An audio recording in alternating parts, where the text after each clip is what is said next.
जीवन का हर क्षण निर्णय का क्षण होता है। प्रत्येक पद पर दूसरे पद के विषय में कोई निर्णय करना ही पड़ता है और निर्णय अपना प्रभाव छोड़ जाता है। आज किए गए निर्णय भविष्य में सुख अथवा दुख निर्मित करते हैं, ना केवल अपने लिए, अपने परिवार के लिए भी, आने वाली पीढ़ियों के लिए भी। जब कोई दुविधा सामने आती है तो मन व्याकुल हो जाता है, अनिश्चय से भर जाता है। निर्णय का वो क्षण युद्ध बन जाता है और मन बन जाता है युद्ध भूमि। अधिकतर निर्णय हम दुविधा का उपाय करने के लिए नहीं, केवल मन को शांत करने के लिए लेते हैं।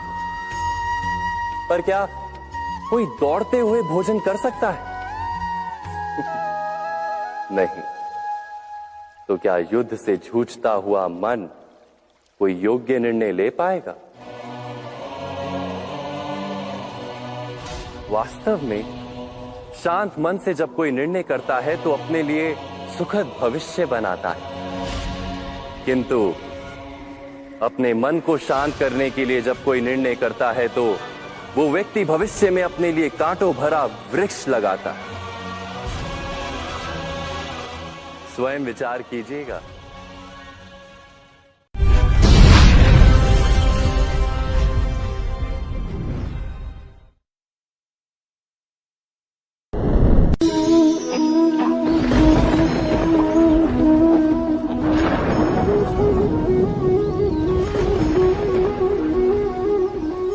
सपनों और पूर्वाभासों के आधार पर हम भविष्य के सुख दुख की कल्पना करते हैं।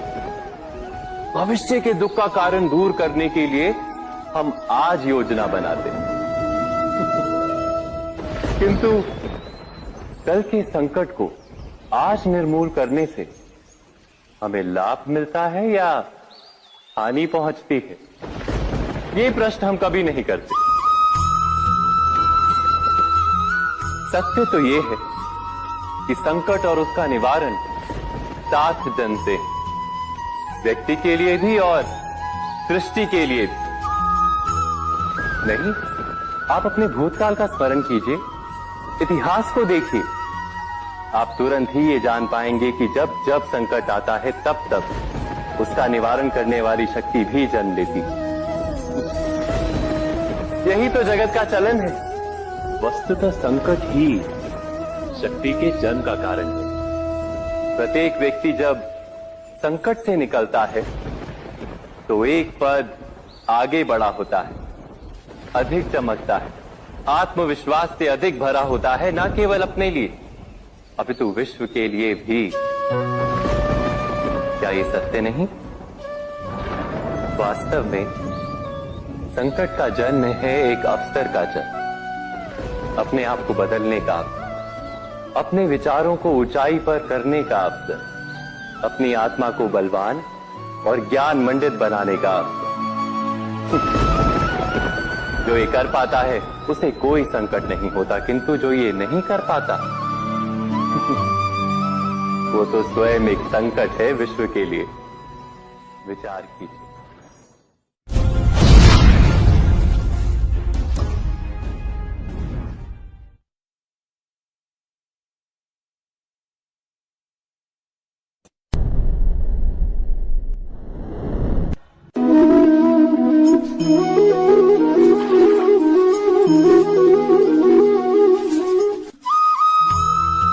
जीवन में आने वाले संघर्षों के लिए जब मनुष्य स्वयं को योग्य नहीं मानता, जब उसे अपने ही बल पर विश्वास नहीं रहता, तब वो सद्गुणों को त्याग कर दुर्गुणों को अपनाता है। वस्तुतः मनुष्य के जीवन में दुर्जनता जन्म ही तब लेती है जब उसके अंतर में आत्मविश्वास नहीं होता। आत्मविश्वास ही अच्छाई को धारण करता है। ये आत्मविश्वास है क्या?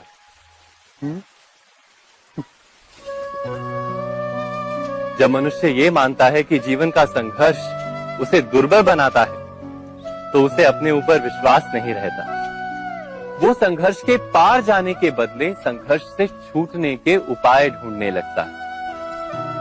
किंतु जब वो ये समझता है कि ये संघर्ष उसे अधिक शक्तिशाली बनाते, ठीक जैसे व्यायाम करने से देह की शक्ति बढ़ती, तो प्रत्येक संघर्ष के साथ उसका उत्साह बढ़ता है। अर्थात आत्मविश्वास और कुछ भी नहीं, मन की स्थिति, जीवन को देखने का दृष्टिकोण मात्र है। और जीवन का दृष्टिकोण तो मनुष्य के अपने वश में होता है। स्वयं विचार कीजिए।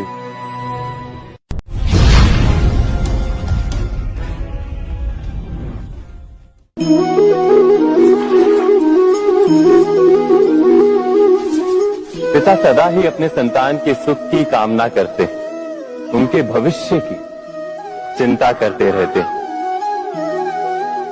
इसी कारणवश सदा ही अपने संतानों के भविष्य का मार्ग स्वयं निश्चित करने का प्रयत्न करते रहते।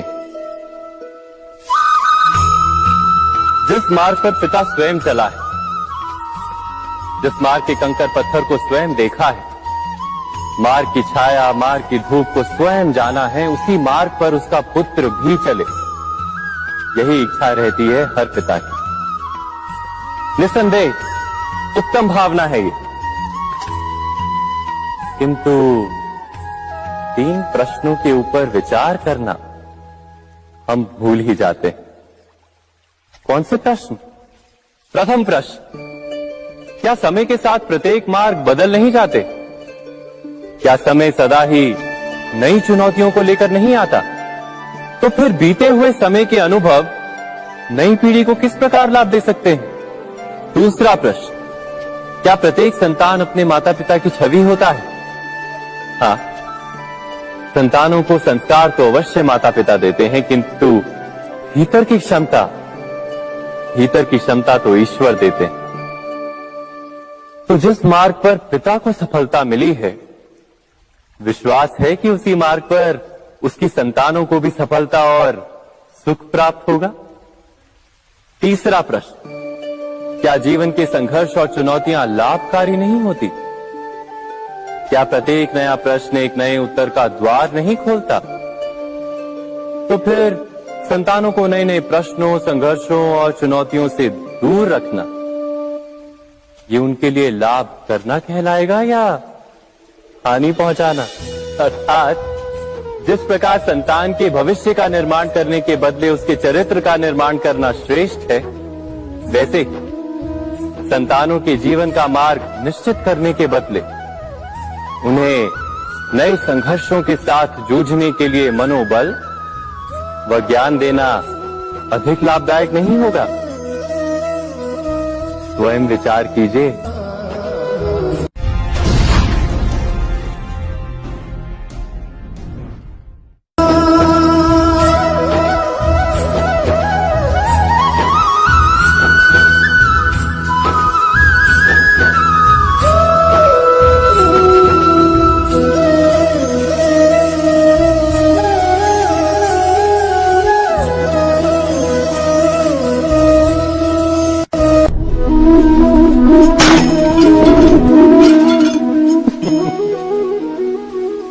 कभी कभी कोई घटना मनुष्य के जीवन की सारी योजनाओं को तोड़ देती और मनुष्य उस आघात को अपने जीवन का केंद्र मान लेता।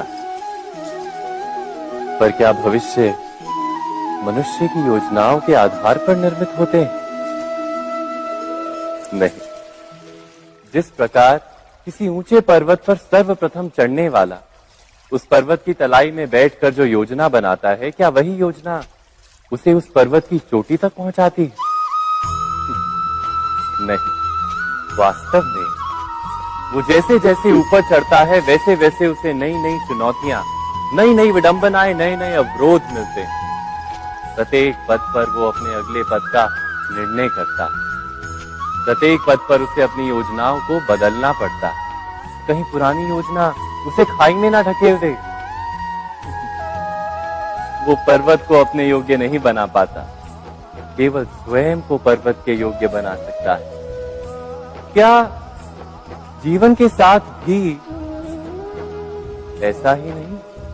जब मनुष्य जीवन में किसी एक चुनौती को, एक अवरोध को अपने जीवन का केंद्र मान लेता है, अपने जीवन की गति को ही रोक देता है तो वो अपने जीवन में सफल नहीं बन पाता और ना ही सुख और शांति प्राप्त कर पाता। अर्थात जीवन को अपने योग्य बनाने के बदले स्वयं